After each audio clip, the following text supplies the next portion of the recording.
好，我们来试试看这个看起来不是很好吃的，这什么味道？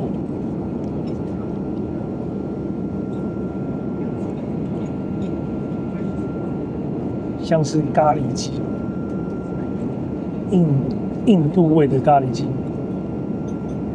老实说，真的不好吃。所以现在家长连餐具都改成用木头制的，以前都是给塑胶的。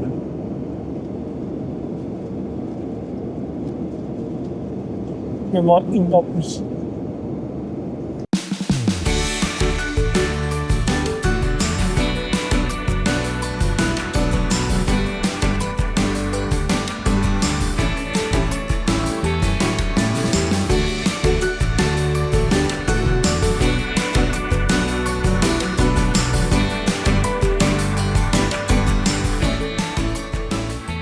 Hello， 大家好，欢迎收看《卫斯理去哪里》。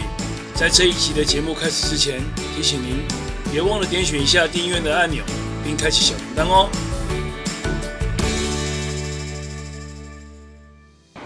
哦。Hello， 大家好，我是卫斯理。现在我在这里是加拿大多伦多的皮尔逊机场，这里是1号航厦。之前有观众朋友告诉卫斯理我说这不是1号机场、2号机场、3号机场啦，这里应该说是1号航厦、2号航厦或是3号航厦，所以现在我的位置是在多伦多皮尔逊机场的1号航厦这里。多伦多的机场呢，之前我在以前的影片里面有说过，多伦多的机场以前是照看你要飞的地点飞亚洲飞欧洲、飞美国来决定你是在几号机场。后来也不知道在多久以前，蛮久以前的，就改成分航空公司因为这一次卫斯理我要从多伦多去日本的东京。做的是加航航空公司的，依照航空公司的划分，所以被安排在1号机场，因为加航是在1号机场。那之前我拍过另外一个是之前的影片拍摄一个做长荣去台湾直飞去台湾的影片，那个也是在1号机场，所以长荣也是被安排在1号机场里。这一次做这个加航飞日本东京羽田的这个航班呢，也是用Aeroplane 的积分换取的，做的是豪华经济舱换不到商务舱，因为商务舱其实也不是换不到，只是我觉得加航换商务舱的那个点数实在是太夸张、太离谱了。如果有兴趣看什么有效的Aeroplane 的积分，以及换取商务舱的机票、长荣商务舱的机票。或者是我们这一次从多伦多飞东京的豪华经济舱的机票呢，大家有兴趣的可以去看回我之前介绍过如何有效积分 Aeroplane 的方法以及兑换机票的方法的那一集，大家可以去看一看。我会播在左上角左边，在这个位置，我会在这个位置让大家看到就是之前介绍 Aeroplane 积分的影片。好，那现在跟着卫斯理，我们一起去日本吧。好，现在这个地方就是1号国际机场。那这一次搭乘的这一班是坐豪华经济舱。那我也没坐过加航有，我坐过一次加航的豪华经济舱，是在5、6年前吧。那这是从多伦多直飞香港。对，从多伦多直飞香港那一次也是坐豪华经济舱。不过以前的时候我还不会怎么去积那个加航的点数，因为那时候我还不知道怎么用积那些加航的点数，所以以前的机票是自己买的，很笨。后来知道了怎么积 Aeroplane 之后，我发现用积 Aeroplane 的点数换机票，换长荣的商务舱。才更划得来因为大家可以看到卫斯理现在我戴的帽子，因为我有一个习惯，就是坐飞机的时候呢，我不喜欢擦发胶或是那些东西，所以我是没有擦发胶的时候，那头发会像个流浪汉，所以就戴着帽子。好，大家可以看看这个1号国际多伦多的1号航厦，1号不是1号机场，1号航厦里面。好，这里等一下就要先办理好登机手续之后，等一下就进去，好吧？我们先办登机手续吧。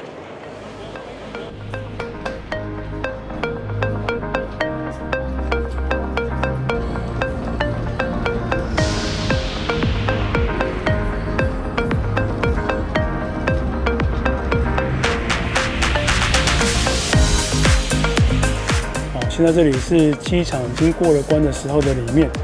上一次卫斯理我从多伦多直坐长荣的那个商务舱直飞台北的时候，就是在这个173这个登机口登机的。不知道大家有没有看过我之前的那一个从多伦多直飞台北长荣商务舱的影片？好，现在这个地方今天因为坐的是加航直飞日本，所以是在170。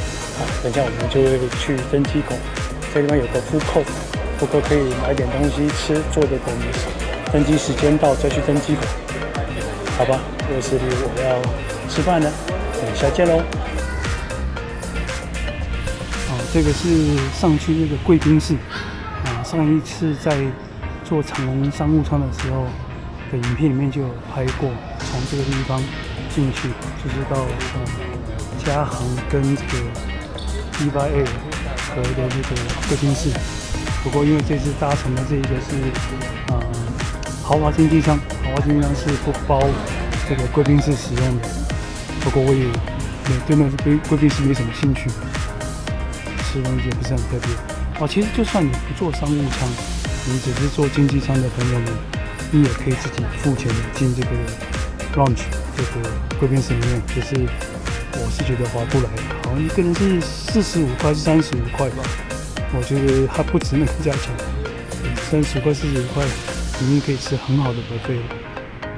OK， 卫斯理来买个听后谈的咖啡喝。卫斯理现在吃的是这个龙岛的喜在排骨饭，豆豉排骨饭。为什么可以在机场里面买到这个呢？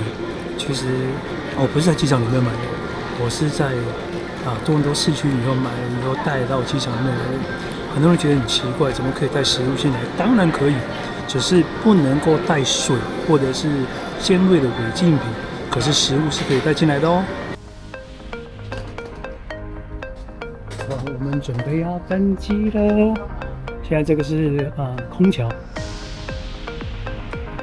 好，经过空桥以后，就要搭这一班是 AC001，从多伦多直飞东京羽田。这个豪华经济舱的座椅当然就没有商务舱那么舒服，可以整个躺平。不过比起跟经济舱的座位比起来，这个座位是比较宽一点，长度的话也比较长一点。卫斯理我拿的座位是第一排的位置，所以脚的位置还蛮宽敞的。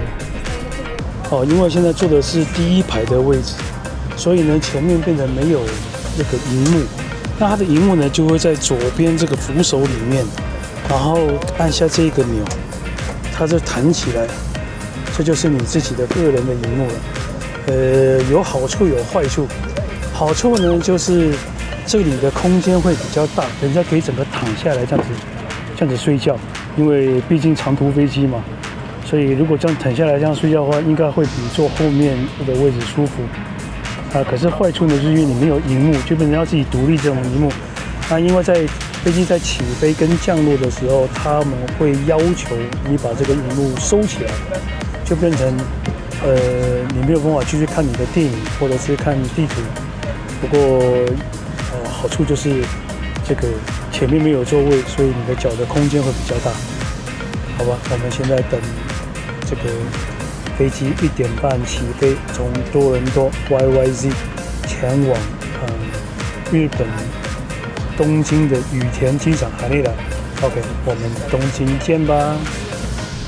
他们现在外面这个放行李的车也放完行李走了，现在大家可以看到那个空桥也撤开来了，就是跟飞机已经脱离开了，表示该登机的人也都登机完了，等下就应该很快就会出发前往日本啦。好，现在飞机开始向后退了，所以我们就快要起飞啦。东京我来啦！哦，不是东京，日本我来啦！因为我们第一站不是先到东京啊，我们也是算先到东京，可是东京一下飞机之后呢，就会即刻转日本本地的飞机，从东京前往北海道的札幌。再从札幌直飞台湾台北，之后从台北的行程结束之后呢，才会从台北再飞回日本的东京。好，希望大家不要错过了接下来每天都有很特别的行程的影片介绍给大家。其实这一次安排的这一次去北海道跟台北还有日本东京很多地方都是卫视里我之前也没去过的，这是特别安排了一些比较特别的地方，好吧？我们之后的影片再介绍给大家。这一次到日本的时间，运气还不是很好，因为在出发之前，就是今天，看到新闻天气预报，日本现在有3个台风，准备要到日本。第一个叫做什么玛利亚台风，现在今天的时间是2024年的8月12号，所以大家如果之后卫视里我回到多伦多在制作影片的时候，大家可以看到8月12号的时候，现在有一个叫做玛利亚的台风正在东京不是说日本的北边已经准备要进到日本本岛上面，然后接着还有一个叫做什么风山反正有3个台风到日本，所以这一次到北海道的行程，可能就算没有台风大风大雨的话，应该也都不会是好的天气，有点可惜，不过也没办法，因为像我们这种从海外到日本旅游的，都不会是临时决定出发去的。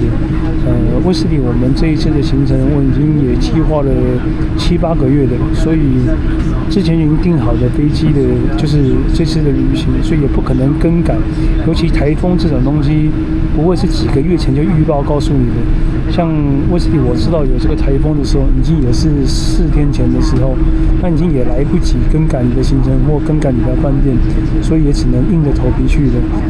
现在我最担心的就是，因为我们飞机是从多伦多先飞到东京的羽田，我现在最担心的是到了羽田机场之后，羽田机场要转机飞札幌的这一班飞机，我怕它停飞，因为今天刚刚早上在候机室看了新闻说，飞青森的这条航线有很多日本的 JAL 跟 ANA 都取消80个航班不飞了，所以我现在蛮担心到了日本以后，从多伦多飞札幌的飞机也会停飞，好吧？希望运气没有那么差，就算天气不好，至少飞机不要停飞吧。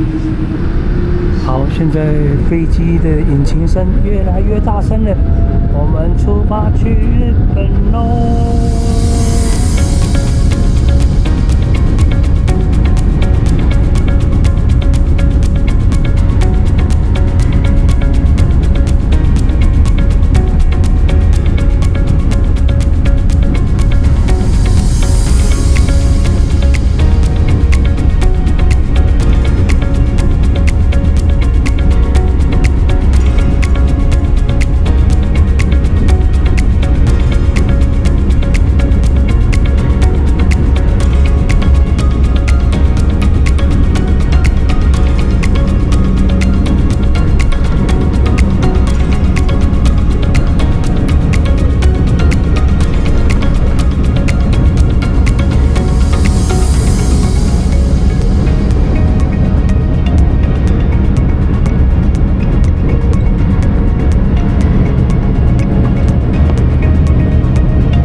多伦多的机场位于密西沙加市，所以现在大家看到飞机下方这里就是密西沙加市 Mississauga。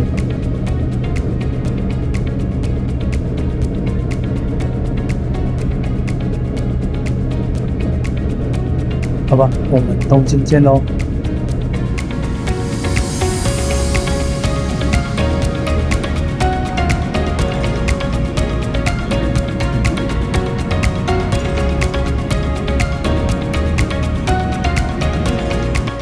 现在这个是之前在还没起飞之前的时候，1个礼拜前左右就先收到加航的通知，说可以先上网点个餐。因为我们有2个人，所以它也只有2个让你选，是2选1的。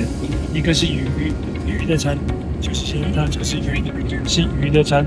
那另外一个呢是鸡配白饭，这个也是配饭，这个是配白饭。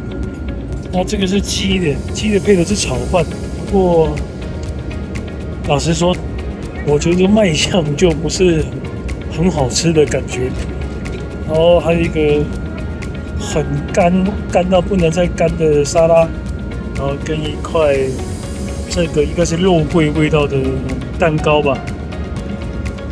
好吧，因为这个看起来也不是很吸引人的感觉，我也相信可能不会很好吃。对，最重要的是刚才在机场的那个候机室那边的food court就先吃了那个龙岛摆的那个豆豉排骨饭，所以现在其实也不是很饿，不过试试看吧，看看好不好吃。好，现在这个不知道收音说的好不好。现在这个饭呢，碟子是热的，这个碟子是热的，不过卖相不是很好，不是很好吃的感觉。不过试试看吧。最主要是因为刚才在候机室的时候，就先吃了那个龙岛的豆豉排骨饭，也是好吃。毛巾。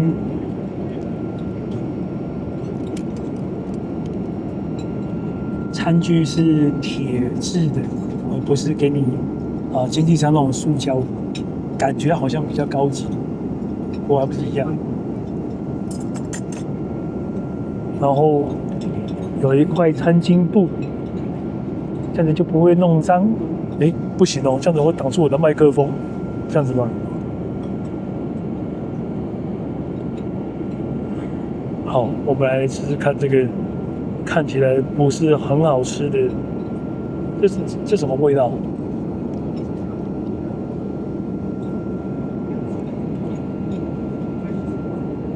像是咖喱鸡，印度味的咖喱鸡。老实说，真的不好吃。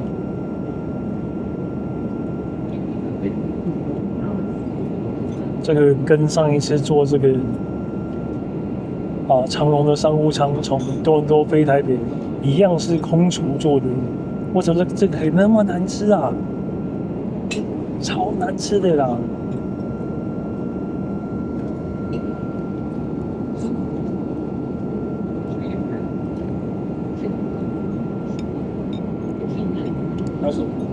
它是酸的，酸的咖喱，然后还有一股怪味道，真的不好吃。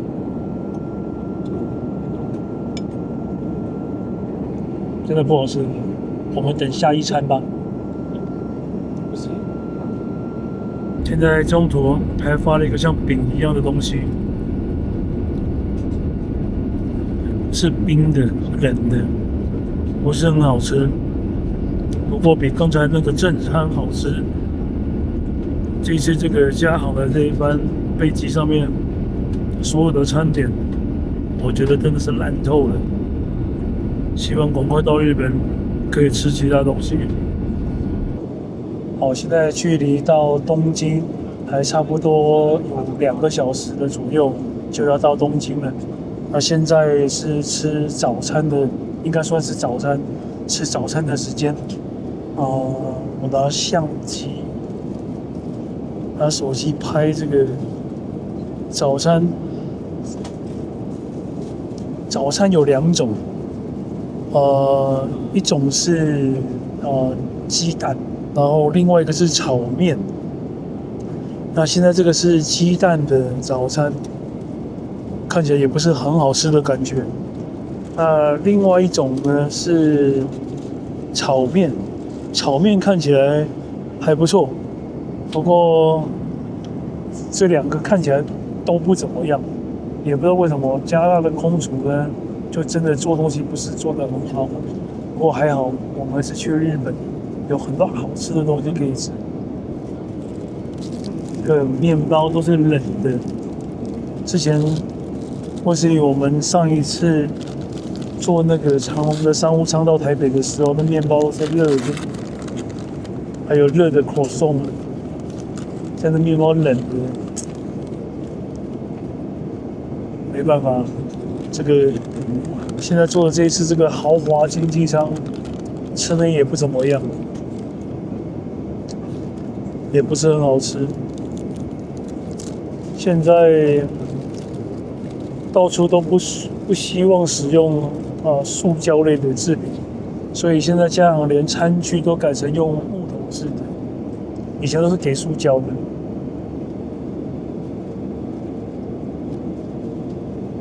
面包硬到不行。现在比较期待到日本之后入住的第一间饭店，叫做什么名字？哇，饭店名字忘记了，没关系，大家可以看之后的影片。下一集就应该是拍入住在北海道札幌的第一间饭店。威斯利我很期待的原因是因为那一间饭店的早餐据说是整个札幌 CP 值最高最丰富的早餐，大家可以看之后的影片，相信一定很好吃。面包超硬，怎么吃啊？现在吃这个鸡蛋，上面还有点酱。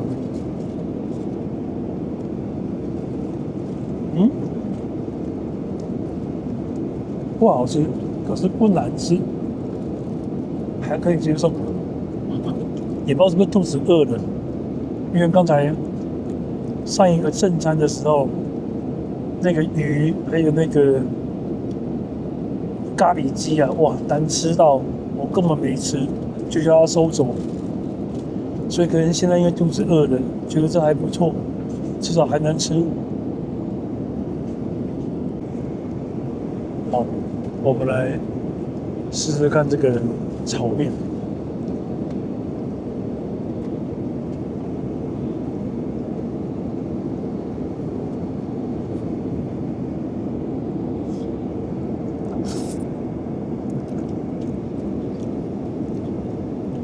这炒面有点日式的感觉，用了那种 teriyaki 的 sauce， 有点酸醋味，还可以，至少比刚才那咖喱鸡好吃多了。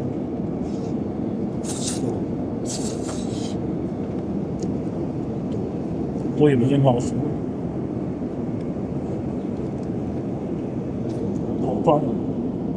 我现在还有50分钟就我要抵达东京羽田机场HMD。到达了羽田机场之后，我们会立刻转机到札幌。好，现在已经到了日本的东京了。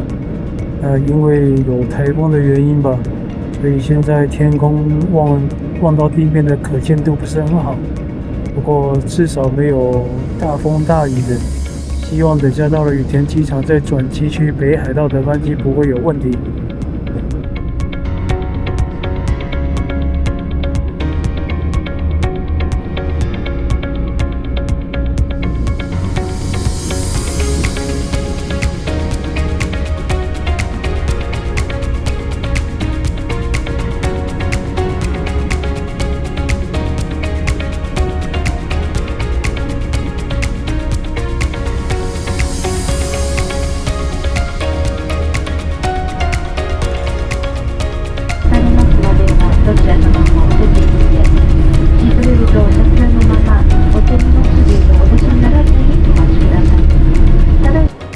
3号机场，因为3号机场在羽田的3号机场呢，3号航厦，被之前一个收看卫视里去哪里频道的一个网友指正，说应该要说是航厦，不能说是机场。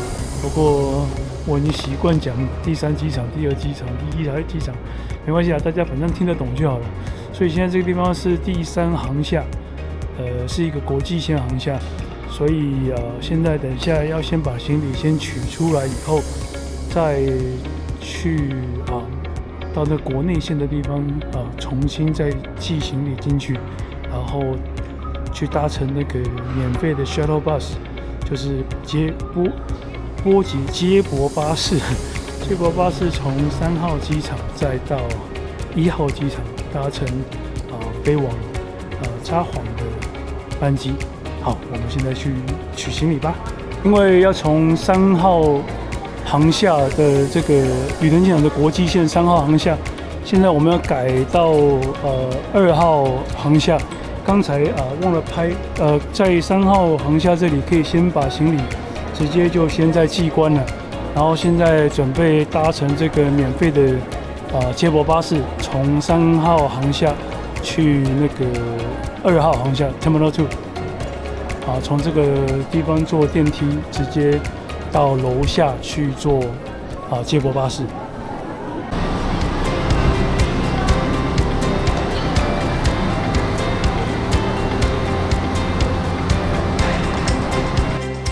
好，大家好，现在到了羽田的第2航站楼第2航厦，这边要搭乘转接从东京到北海道札幌的飞机。那刚才之前从多伦多出发的时候，就说有一个玛利亚台风，所以卫斯理我一度还相当的害怕这个飞机会停飞。不过现在人到了东京，天气非常的好，还出大太阳，大家看到还出大太阳，而且这里热到我真的已经连衣服都脱掉了，直接绑在身上了，现在只穿件内衣，实在是太热了。跟多伦多的天气相比，这里的温度真的是又热，而且很潮湿，全身已经是黏的了。不过还好吧，如果我们去北海道的话，应该温度会再降个2-3度吧，希望不要那么热，不然的话真的也蛮受罪的。夏天到亚洲来，台湾、香港也好，或台湾也好，日本也好，真的是也蛮受罪的。不过没办法，就已经安排暑假来北海道就是这个样子，好吧？那现在卫斯理准备进去到登机口，准备去搭乘从羽田东京到札幌的飞机了。好，我们北海道札幌见吧，拜拜。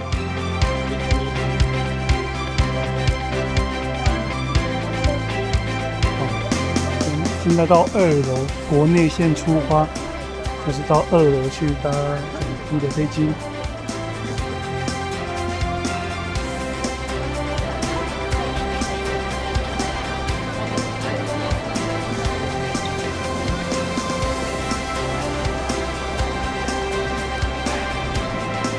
日本的机场就是不一样，连机场都热闹过加拿大的市区了，超多人的。虽然这些商店都不知道他们在卖些什么东西，不过看到那么多人，就已经觉得它是很好吃的了。经过了16、17、19个小时的漫长旅途。终于来到了北海道的札幌，不是现在不是札幌，现在这里是新千岁机场。现在先拿行李，拿完行李以后，因为有租车，所以拿完行李以后还要下去拿租车，好累啊！花了19、20个小时，终于到了。卫斯理我的声音都已经变了，有点沙哑的感觉。好，等一下拿完车以后，再拍摄给大家看吧。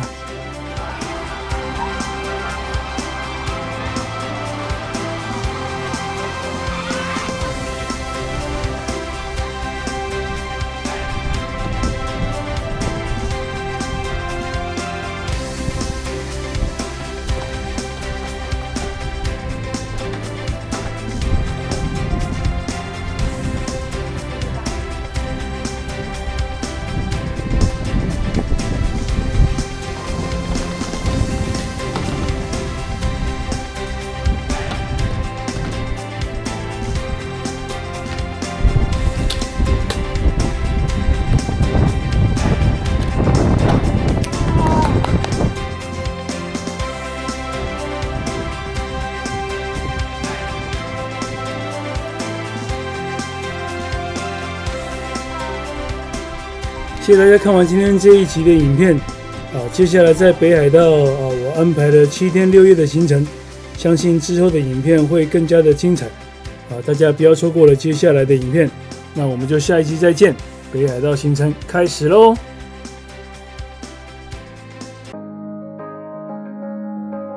喜欢卫斯理去哪里这个节目的朋友，别忘了点选订阅按钮并开启小铃铛哦。